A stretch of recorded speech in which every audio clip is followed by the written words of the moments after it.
respiratory research updates covering breakthroughs in the past 2 weeks, brought to you by Lucid Quest. Pfizer has reported encouraging long-term survival data from its Pharos Phase 2 trial evaluating Braftovi and Mektovi in BRAF V6, 100E metastatic non-small cell lung cancer. Median overall survival reached 47.6 months in treatment-naive patients and 22.7 months in those previously treated.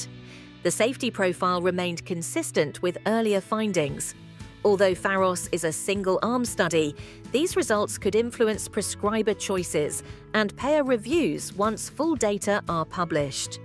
Health Canada has approved Dupixent as an add-on therapy for adults with inadequately controlled chronic obstructive pulmonary disease and elevated eosinophils. The approval is based on the Phase 3 Boreas and Notus trials, which showed 30% and 34% reductions in exacerbations over 52 weeks. This marks Canada's first biologic therapy for eosinophilic COPD and could shift care standards for patients with frequent exacerbations despite maximal inhaled therapy.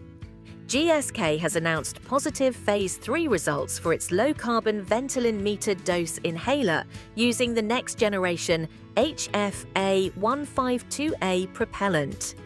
The inhaler demonstrated therapeutic equivalence and comparable safety to the current HFA-134A version. The company estimates a 92% reduction in per-inhaler greenhouse gas emissions. Pending regulatory approvals, this innovation could support climate goals while maintaining patient access and choice. Sanofi has shared that its investigational therapy, F-Doral-Prin Alpha, met primary and key secondary endpoints in the Elevate Phase 2 study for alpha-1 antitrypsin deficiency-related emphysema. The trial compared dosing every 3 or 4 weeks with standard weekly augmentation therapy. Results showed patients spent more time with functional AA2 levels in the normal range, with safety similar to plasma-derived products. Detailed endpoint data remain pending.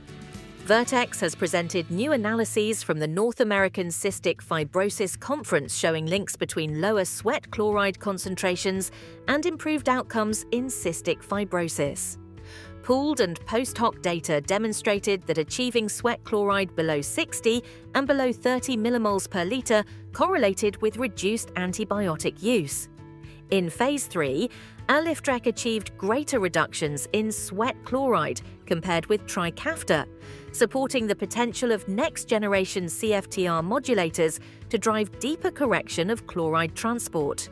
GSK and Empirico have entered a licensing agreement for EMP-012, a first-in-class siRNA therapy in Phase 1, targeting a distinct inflammatory pathway in COPD, with potential application in non-type 2 disease. The deal includes $85 million upfront and up to $660 million in milestones.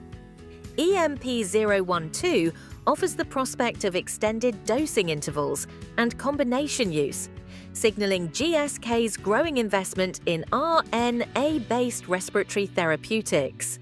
Amneal Pharmaceuticals has received FDA tentative approval for its beclomethasone dipropionate HFA inhalation aerosol, the generic equivalent of QVAR, in 40 and 80 microgram doses. This marks Amneal's first metered dose inhaler product and an important step into the complex respiratory generics market.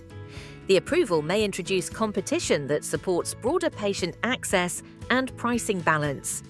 Tectonic Therapeutic has reported positive top-line data from Part B of its Phase 1b study of TX45 in patients with pulmonary hypertension and heart failure with reduced ejection fraction. In 14 patients receiving a single intravenous dose, TX45 produced directional improvements in pulmonary capillary wedge pressure, pulmonary vascular resistance, cardiac output, total peripheral resistance, and mean pulmonary arterial pressure. Supportive day 29 echocardiographic findings and good tolerability were also observed. The APEX Phase 2 trial continues in heart failure with preserved ejection fraction. Stay ahead in respiratory research, like, share, and subscribe for our updates. Visit lqventures.com or email us at info@